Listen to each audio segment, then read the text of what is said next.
So what I've got here, Kitty, is some chicken legs. I didn't have any thighs or anything in the freezer, so I had some legs.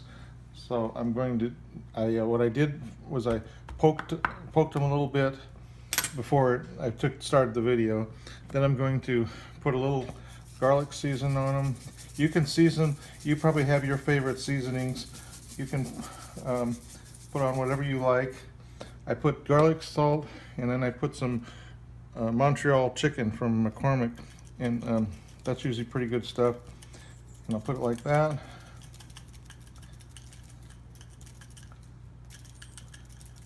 And I'll put it on both sides and before I start cooking.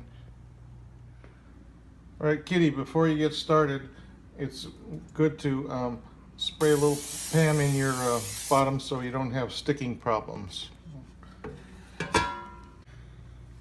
Okay, so Kitty, these are big drumsticks, so I was only able to fit 4 in, and what I'll do is I'll probably cook the other 2 maybe while I'm having dinner or something. I don't really need these tonight anyway. So now as we put this into the fryer, I have heard that people have broken their basket off or something, so I just, when I'm first putting it in, as long as it's not hot, I hold it underneath until I get it in there, and you kind of have to have it on a downward slope to get it in right, and then it just pops in like that. Now I will turn that on, and chicken is supposed to be for 360 degrees, and the timing is going to be, the oven takes about 3 minutes to preheat, so they tell you to add extra 3 minutes to what you're cooking. So I'm going to go, we'll start with 18 minutes plus the 3 minutes of preheating. So we're going to go with 21 minutes right now. I will check it after the first 8 minutes, and then you will want to keep turning it probably every 5 minutes after that. Kitty, so it's been like I said, about 8 or 9 minutes. So what you do when you want to check it is you just pull and put it over here, and we're going to now turn it for the first time. As you can see, it's sizzling, it's cooking real good. And one other tip I might give you is, if you'll notice, I'm using tongs with silicone tips. That way you won't use metal and damage the non-stick coating on the bottom of the basket. And then once I've basted it, not basted, but turned it like that, then what I normally do is, like I told you before, I'll put now that it's hot, I'll use a pot holder to hold that up so that doesn't come off, come loose or break or anything. And then just put in there, and it picks up right where we left off, so you don't have to reset anything. It's showing now 11 minutes left, and I'll be checking it in another 5. Okay, Kitty, it's been another 5 minutes, so I'm going to pull it out, take a look at it, and it's sizzling along, as you can kind of see. And I'm going to turn it again.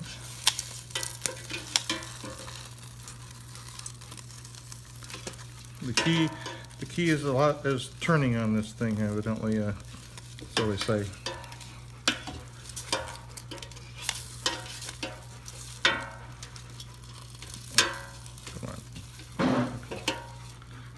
All right, and then again, I like to give a little bottom support to the whole thing as I'm putting it in. You kind of an upward, downward motion like this, and it slides right in, picks up right where we left off. And there we go. Okay, it's time to turn them again, or check them out, see how they're doing. We're getting close. I mean, looking pretty good here. Look at that. I think maybe I'll take one of these thick ones and cut into it. See how it looks. So, take it over here. And get a knife.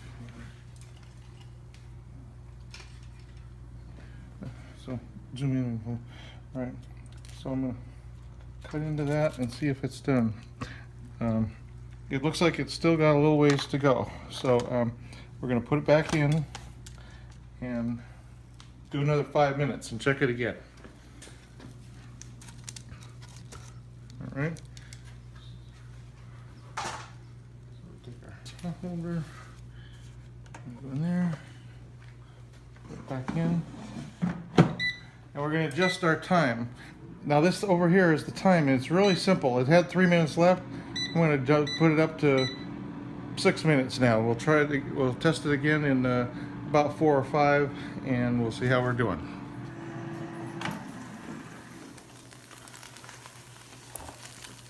Okay, we're getting close. Might turn it one more time. There's the part I cut. I'm going to give it a couple more minutes and cut into one more. See how it goes. You kind of just have to keep an eye on it every 5 minutes or so until it's done. Sometimes it takes longer, especially if the pieces are bigger than you're used to. Okay. I'm going to add a couple minutes. Let's see. I'll give it. It says 6, but I'll probably check it after about 3 and cut into it again and see if it's done. All right, we're going to try this again. I think it should be done by now. And let me just put a different piece than I already cut over in a plate here, and I'll cut into it, and we'll see how she looks. And you can hear that crispy skin?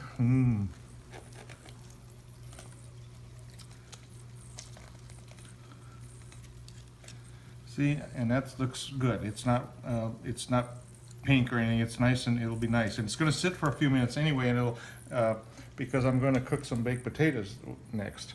So let me put all this chicken in the bowl here.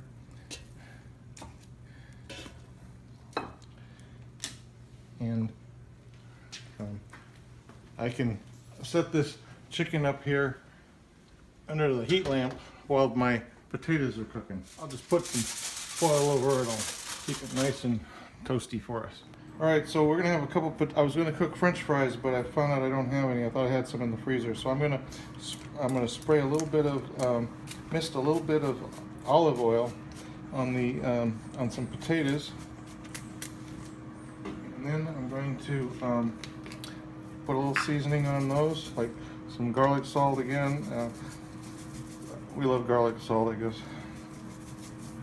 And I did poke them a couple minutes ago. I poked them already.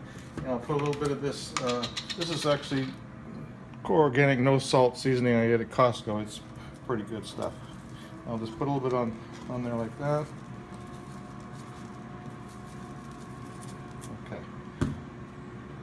Okay. I've got my chicken out of there. I'm not even going to wash this. I'm just going to put the potatoes in the top in there, just like this. Like that. And I'm going to put them in, and I'm going to adjust the temperature, but it'll be nice and hot so it won't have to preheat. So I'm going to take the temperature up to 390, and I'll put them on for let's say 15 minutes. I might not need that long. They're small potatoes, but I'll be checking them after every 6 minutes or so. Okay, we're going to turn these potatoes once, and I'm just going to flip them over so the air's circulating on them real good. Oops. Watch the skin on that. That's good. Let me turn that one so he's getting more air. All right. Put it back in. So there you go. And it picks up right where it left off, and it's showing 8 minutes to go, but it may take a little longer. Potatoes, especially baked ones. If it was French fries, it would have been done in about 10 minutes. But okay, it's down to 3 minutes out of that 15 we set it for.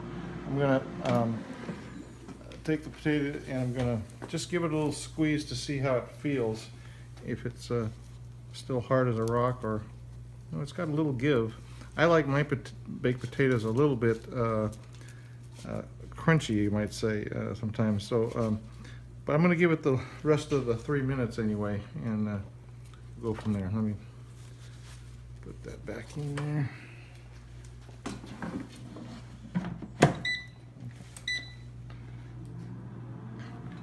Back. You know what? I'm going to give it 5 more. Oops, not. I'm going to give it 5 instead of just 3. I'll give it an extra 5 just to get it done the way I like it. Okay, so Kitty, the fryer just beeped 5 times. That means it's over and done with. So when I'm done with it like that, I just take it out. I'm going to our potatoes look done to me. I'll let you know. I'll show you them at the table and we'll see.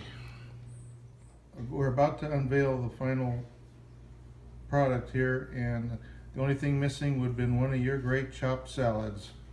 So Kitty, we now have the final result, and this is what dinner looks like tonight. We got that.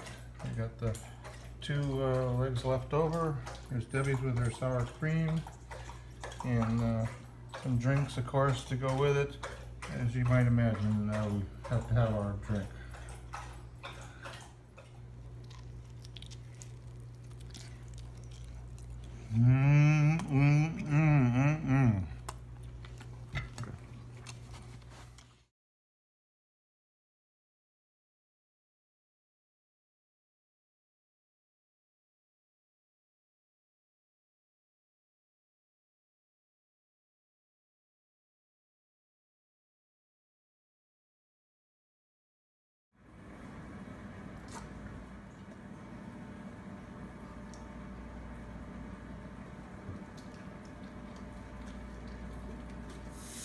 Okay, so now I've done with the cooking for today. As you can see, there's a little bit of yuck in there and stuff. So I want to point out something, if you didn't know already. This little slider here is very important, and you want to always leave that like that when you're cooking, because then the basket won't detach. Now that we're ready to clean, you push it in like that.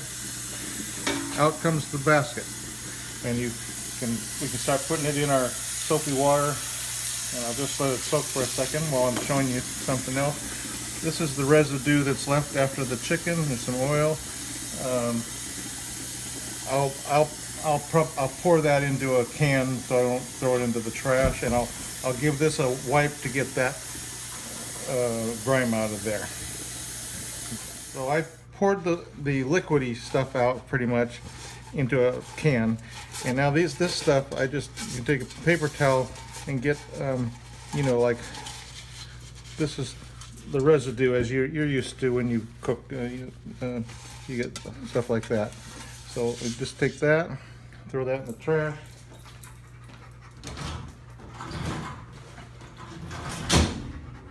And then back to this basket here. We use our sponge. Now, if you have a sponge that has both sides of these, do not use this side. Only use the soft side. That's all it needs. You'll see it's a non-stick coating, and if you wash it gently with a little bit of soap and water and a sponge, it's going to clean up real nicely. And you saw how much kind of brownish stuff was in there, but just use the soft sponge like this. We'll see how it is now. I've given it a few rubs. Let's see how we're at. See, it almost all came out. Just a couple spots I couldn't see under the soapy water. Give them a little thing right there. There's one stubborn one there. Okay, and the sides are clean. I'll give it one more in here, and we'll do the bottom, and then the rinse.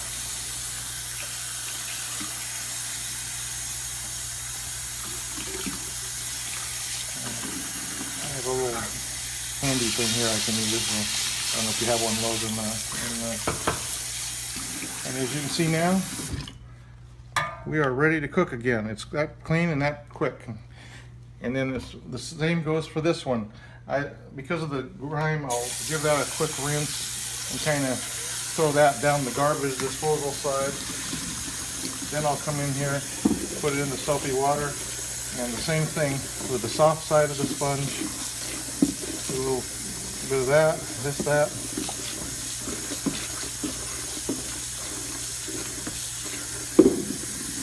And it should be good to go. I'll check the inside, see if we got all that grime out of there. And if we did,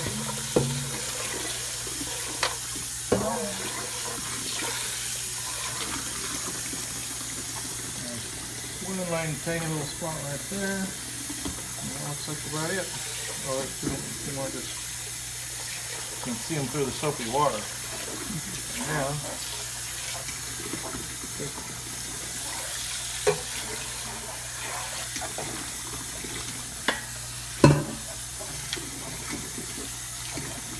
all right, we're ready to go. See how clean that is? See a reflection in there, Kitty?